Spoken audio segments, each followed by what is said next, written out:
Exide industries వాళ్ల భవిష్యత్తును మార్చే ఒక పెద్ద అడుగు వేసింది. అసలు ఏంటా నిర్ణయం? దాని వెనుకున్న ప్లాన్ ఏంటి? రండి, ఈరోజు మనం దాని లోతుల్లోకి వెళ్దాం. ముందుగా ఆ కీలక నిర్ణయం ఏంతో చూద్దాం.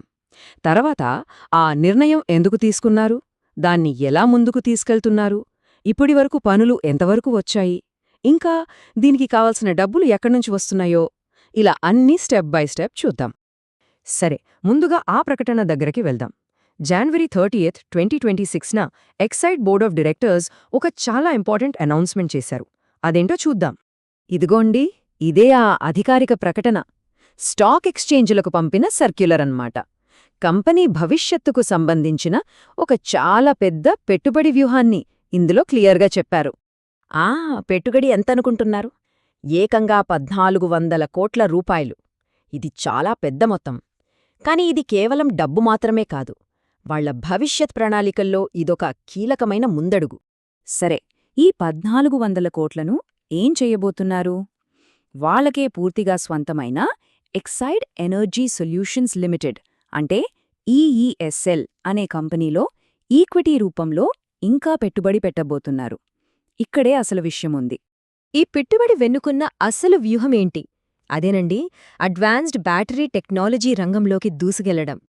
ఈ డబ్బుతో ఒక మల్టీ గిగావాట్ గ్రీన్ఫీల్డ్ ఫెసిలిటీని నిర్మిస్తున్నారు. ఈ పేరు కొంచెం టెక్నికల్గా అనిపించొచ్చు. సింపుల్గా చెప్పాలంటే ఇది ఒక సరికొత్త భారీ ఫ్యాక్టరీ, గిగావాట్ల కొద్దీ బ్యాటరీలను తయారుచేసే అంత పెద్ద ఫ్యాక్టరీ అన్నమాట. కంపెనీ ఎంత పెద్ద విజన్తో ఉందో దీన్ని బట్టి మనకు అర్థమవుతుంది. ఈ ఫ్యాక్టరీలో ప్రత్యేకంగా లిథియం అయాన్ సెల్స్ తయారుచేస్తారు. మన దేశం ఎలక్ట్రిక్ వాహనాల వైపు, క్లీన్ ఎనర్జీ వైపు వెళ్తున్న ఈ సమయంలో ఈ అడుగు ఎక్సైడ్ను ఈ రంగంలో ఒక లీడర్గా నిలబెడుతుంది. సరే, ఈ పెద్ద ప్రాజెక్ట్ను ఎవరు చూసుకుంటున్నారు? దానికోసమే ప్రత్యేకంగా ఒక కంపెనీని పెట్టారు. అదే ఎక్సైడ్ ఎనర్జీ సొల్యూషన్స్ లిమిటెడ్, అంటే ఈఈఎస్ఎల్. దాని గురించి ఇప్పుడు చూద్దాం. సో, ఈ ఈఎస్ఎల్ అనేది ఎక్సైడ్కి పూర్తిగా స్వంతమైన సంస్థ. లిథియం అయాన్ సెల్స్ ఫ్యాక్టరీని కట్టడం, నడపడం ఇదే దీని పని.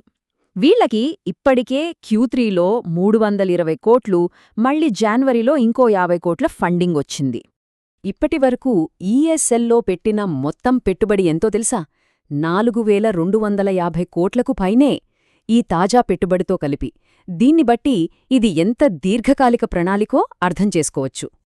ఓకే, ప్లాన్స్, డబ్బులు అన్నీ బాగున్నాయి. కానీ అసలు గ్రౌండ్లో పని జరుగుతోందా? వాటాదారులు ఇదే కదా చూసేదే. ఇప్పుడు ప్రాజెక్ట్ ప్రోగ్రెస్ ఎలా ఉందో చూద్దాం. ప్రాజెక్ట్ సైట్లో పనులు చాలా వేగంగా జరుగుతున్నాయి. సిలిండ్రికల్ సెల్ లైన్ కోసం ప్రోడక్ట్ వ్యాలిడేషన్ ఇప్పుడు నడుస్తోంది. అంతేకాదు, మరో 3 ప్రొడక్షన్ లైన్ల ఇన్స్టలేషన్ కూడా దాదాపు పూర్తి కావచ్చుంది.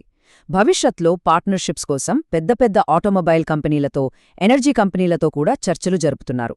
ఇంత పెద్ద పెట్టుబడి పెట్టాలంటే కంపెనీ ప్రస్తుత వ్యాపారం కూడా బలంగా ఉండాలి కదా. మరి ఎక్సైడ్ ఆర్థిక పరిస్థితి ఎలా ఉందో చూద్దాం. కంపెనీ 3వ త్రైమాసిక ఫలితాలు చూస్తే ఈ విషయం మనకు స్పష్టంగా అర్థమవుతుంది.